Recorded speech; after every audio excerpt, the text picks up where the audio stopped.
અમારું કોમ્બિંગ લીંબાયત અને ઉધના અને સલાબતપુરા વિસ્તારમાં અમારું થતું જ હોય છે. દર શનિ રવિ અમે જે એક કરતાં વધારે શરીર સંબંધી ગુનાના આરોપીઓ છે એમને પણ લાવી અને એમની પૂછપરછ કરવી, એમના અટકાયતી પગલાં લેવા, જીપીએડ 135 મુજબની જે કાર્યવાહી કરવાની હોય એ પણ કરાવતા હોઈએ છીએ. લેટ નાઇટના તમામ બજારો પણ અમે બંધ કરાવીએ છીએ અને આ કાર્યવાહી અત્યારે પણ અમે કન્ટિન્યુ જ કરીએ છીએ. જેમાં રાત્રે 11 વાગ્યા પછીના જે ખાણીપીણીના બજારો છે, જે નુસંસ અસામાજિક તત્વો ત્યાં બેસી રહેતા હોય છે, એ લોકોને ત્યાંથી લઈ લેવા, ત્યાંથી એ લોકોને લઈ અને અટકાયતી પગલાં લેવા. છેલ્લા 2 દિવસમાં અમે લિંબાયતમાં અને ઉધના પોલીસ સ્ટેશન વિસ્તારમાં વ્હીકલ ચેકિંગ 5:30 થી લઈ અને 9:30 સુધીનું અમારું વ્હીકલ ચેકિંગ હોય છે. 9:30 પછી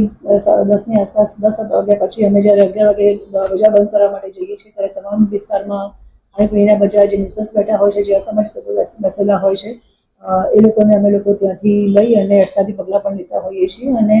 રાત્રે 11 વાગ્યાથી લઈ અને રાત્રે 1 વાગ્યા સુધીનું પણ અમારું પેટ્રોલિંગ અને વાહન ચેકિંગ ચાલુ હોય છે. પેટ્રોલિંગમાં જે જગ્યા છે અને જે રોડ પહોળા છે ત્યાં અમે 4-વ્હીલરમાં પણ વ્હીકલ પેટ્રોલિંગ કરીએ છીએ. અને જ્યાં ઇન્ટિરિયર છે કે જ્યાં લુખ્ખા તત્વો અને અસામાજિક તત્વો બેસી રહેતા હોય છે, જે લોકો પોતે ત્યાં ભયનો માહોલ ફેલાવે છે કે સામાન્ય માણસ અહીં નીકળી ના શકે, અથવા તો પોતાનું ત્યાં વર્ચસ્વ જમાવવા માટે થઈ અને પોતે જે નાના મોટી દાદાગીરી કરતા હોય છે, ઇન્ટિરિયર વિસ્તારમાં જેમ કે અમારું લીંબાયતનું અને ઉધનાના મીઠી ખાડીના વિસ્તાર છે, જે કેનાલ વિસ્તાર છે, પટેલનગર છે, ઉદ્યોગનગર છે, બીઆરસી ચોકીની જે અમુક ઇન્ટિરિયર જગ્યા છે, લીંબાયતનો જે અમારો મદીના મસ્જિદની અંદર અને મીઠી ખાડીનો વિસ્તાર છે, આંબાનગર છે, તમામ જગ્યાએ અમે 2-વ્હીલર પર પણ પોલીસ જાય છે અને અત્યારે અમારું પેટ્રોલિંગ કોન્સ્ટન્ટલી ચાલુ છે.